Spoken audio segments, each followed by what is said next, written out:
कांग्रेस नेता विजेंद्र सिंह हरियाणा में सद्भाव यात्रा निकाल रहे हैं और अभी तक प्रदेश की 45 विधानसभाओं में यात्रा निकाल चुके हैं। यात्रा का दूसरा फेज अब कालका विधानसभा से शुरू होगा। वह यात्रा अंबाला भी पहुंचेगी, जिसको लेकर कांग्रेस नेता वीरेंद्र सिंह अंबाला पहुंचे और यात्रा की रूपरेखा को लेकर अंबाला कांग्रेस नेताओं से बैठक की, जिसमें यात्रा के रूट प्लान को लेकर चर्चा की गई। कांग्रेस नेता वीरेंद्र सिंह ने बताया कि 10 फरवरी को यात्रा अंबाला पहुंचेगी और मुलाना विधानसभा में 2 दिन बिताएगी। उसके बाद अन्य विधानसभा से होकर यात्रा आगे के लिए रवाना होगी। वीरेंद्र सिंह ने बताया कि यात्रा को पूरे हरियाणा में बहुत समर्थन देखने को मिला है। भाजपा को उम्मीद थी कि कांग्रेस कार्यकर्ता यात्रा के लिए नहीं निकलेगा, लेकिन कांग्रेस का वर्कर यात्रा में शामिल हुआ और जनता ने भी भरपूर सहयोग यात्रा में दिया है। आज बैठक में अंबाला सिटी के अध्यक्ष पवन जी और बहुत सीनियर कांग्रेस के नेता यहाँ और कांग्रेस से जुड़े हुए बहुत से कांग्रेस के शुभ चिंतक यहाँ इकट्ठा हुए हैं और मैंने उनसे प्रार्थना की थी अध्यक्ष जी से कि मैं आपके बीच में आना चाहता हूँ, क्योंकि जो सद्भाव यात्रा जिसका शुभारंभ 5 अक्टूबर को हुआ था, आज 119 दिन हो गए। हमने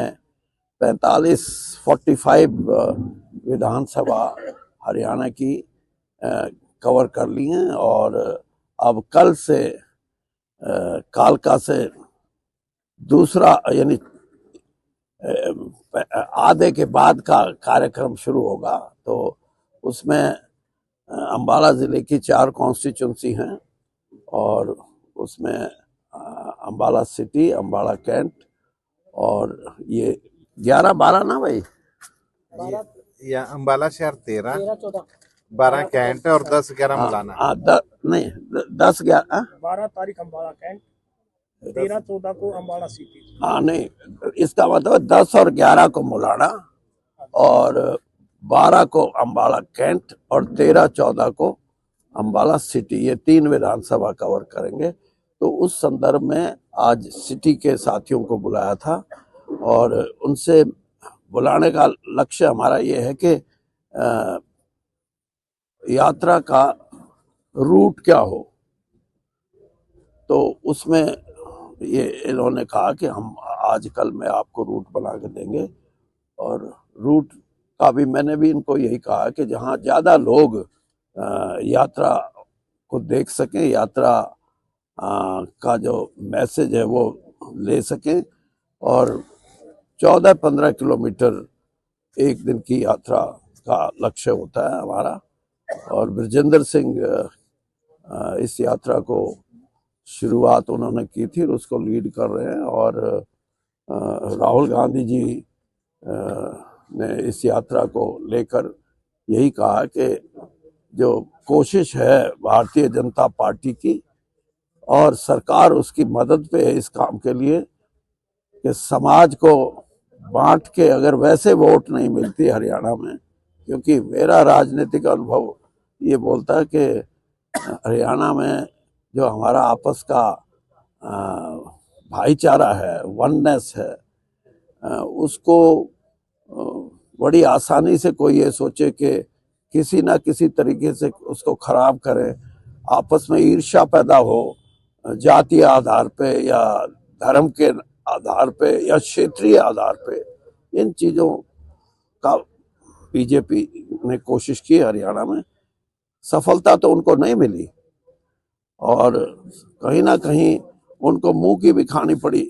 जब मेवात के अंदर एक यात्रा ऐसी निकाली थी आज से 3 साल पहले, वहाँ के लोगों ने इकट्ठा होके, हालांकि मेवात में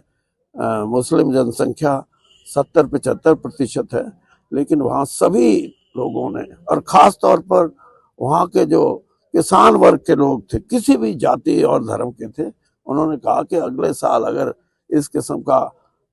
तशद्दुद फैलाने का काम करेगी कोई यात्रा, हम उसको बर्दाश्त नहीं करेंगे और उसके बाद वहाँ अमन चैन है। लेकिन चुनावी राजनीति में भाजपा को कहीं ना कहीं समाज को बांटने का जो उनका लक्ष्य था उसमें कुछ ना कुछ सफलता मिली और वो सबसे बड़ा कारण था कि तीसरी बार उनको दोबारा से सत्ता में आना पड़ा। हालांकि वो खुद नहीं मानते थे कि हम आएंगे, लेकिन ये बड़ा एक फैक्टर है जिसको मैं ये मानता हूँ कि हरियाणा में सामाजिक जो तोड़ने की जो एक उनकी बात है, जिनका उन्होंने असरदार तरीके से प्रयोग किया है, हम ये समझते हैं कि हम आज के दिन मैदान में नहीं निकलेगा कांग्रेस का आदमी इस ध्येय के साथ कि हरियाणा का भाईचारा, क्योंकि इसमें सीधा है कि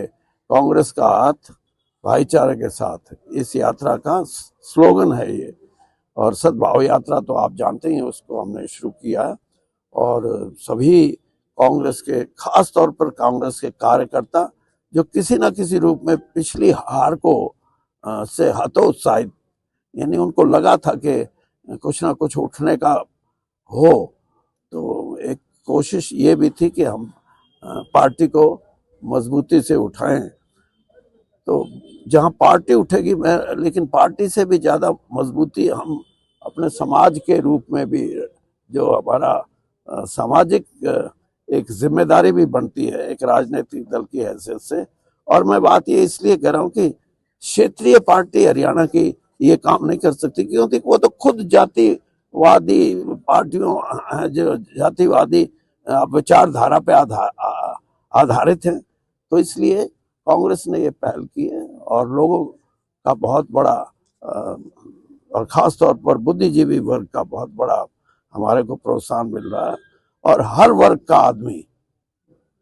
और जैसे मैंने बुद्धिजीवी की बात की, चाहे कोई लेक्चरर है, कोई टीचर है, कोई डॉक्टर है, कोई इंजीनियर है, कोई सीए है, चार्टर्ड अकाउंटेंट है, कोई लॉयर्स हैं, सभी लोग इस यात्रा को सही मानते हैं और उनका सबका एक किस्म से समर्थन भी हमारे को प्राप्त है। और कांग्रेस के हजारों साथी हर किस्म से इस यात्रा में किसी न किसी सक्रिय रूप से अपनी हिस्सेदारी डाल रहे हैं।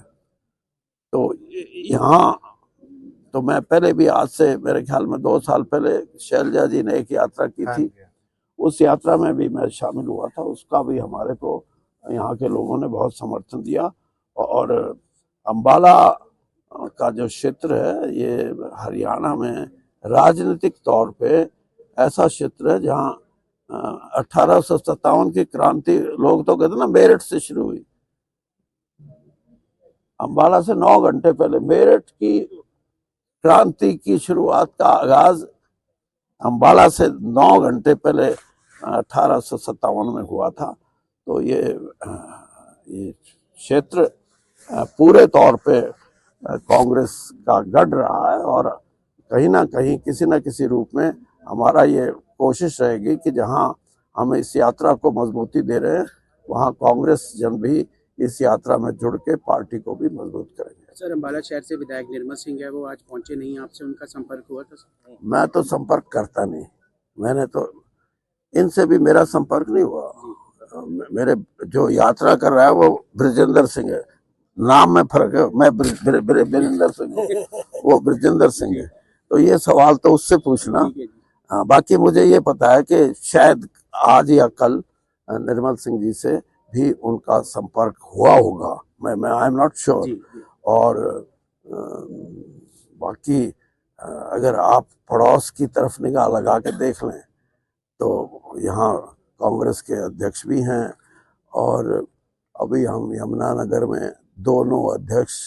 दोनों एमएलए, महिला कांग्रेस की अध्यक्ष, सभी कुछ तो है। बाकी मैं अपने साथियों को कह रहा था, ये जो घड़ी है ना, वॉच, उसमें जो एक तो सेकंड से चलने वाली निडल है, 1 मिनट से 1 घंटे से, तो जिनका आपने जिक्र किया वो हो सकता है घंटे के हिसाब से चलने वाली हो, जुड़ेंगे सब।